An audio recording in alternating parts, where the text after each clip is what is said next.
6. What comes to the mind when you see this number? For me, the first thing I think of is perfection. No, I'm not being weird. I literally mean that the number 6 is considered perfect. It is literally perfect, along with 50 other known numbers. The idea of a perfect number originated in ancient Greece with ancient Greek mathematicians. In 300 BC, a Greek mathematician named Euclid deemed a number perfect if the sum of all its factors, including 1 but excluding itself, is equal to that same number. For example, 6. 6 has 3 factors not including itself: 1, 2, and 3. Now, we take the sum of these numbers, and would you look at that? It's 6! Euclid was able to find 4 perfect numbers in his lifetime. These were 6, 28, 496, and 8,128. Using the perfect numbers that Euclid had found, Nicomachus, another Greek mathematician, tried to make a set of rules that would govern what makes a number perfect. There were 5 in total. The nth perfect number has n perfect digits. For example, the second perfect number has 2 digits. All perfect numbers are even numbers. All perfect numbers end in 6 and 8 alternatively. Euclid's algorithm to generate perfect numbers will give all perfect numbers. There are infinitely many perfect numbers. 1 and 3 are both completely false. These rules have been disproven by simply finding another perfect number. 2, 4, and 5, however, remain open questions. All of the numbers that have been found are all even, but that does not mean that they are only even. In the same way, we have only found a certain amount of these numbers, but that doesn't mean that there aren't any more left. The rule about Euclid's algorithm is, once again, similar to these other rules, in that it has not been disproved yet.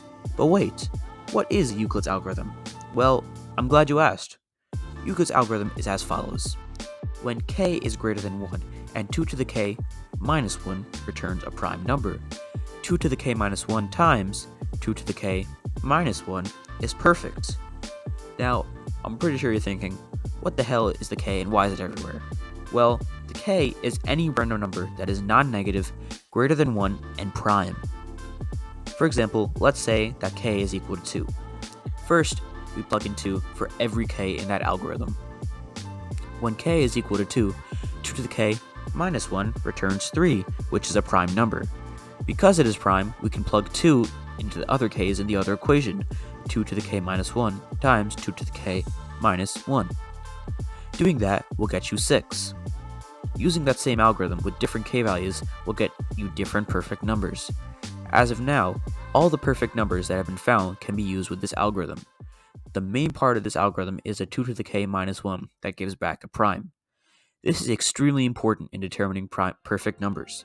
These prime numbers that help to find perfect numbers actually have a name. They are called Mersenne primes. This algorithm is understandably a lot more efficient than finding every factor of a number. However, that does not mean it still won't take forever. The most recent perfect number that has been found has an astonishing 24,862,048 digits. Well, you might be thinking that some crazy mathematicians must be spending their entire life calculating these numbers, but that's actually not true.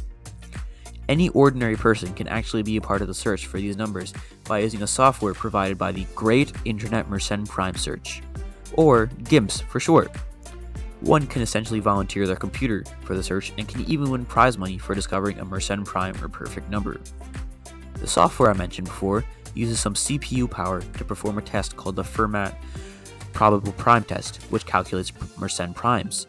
Once it has found one, it then plugs that number into this algorithm, 2 to the k minus 1 times 2 to the k minus 1, to figure out the perfect number.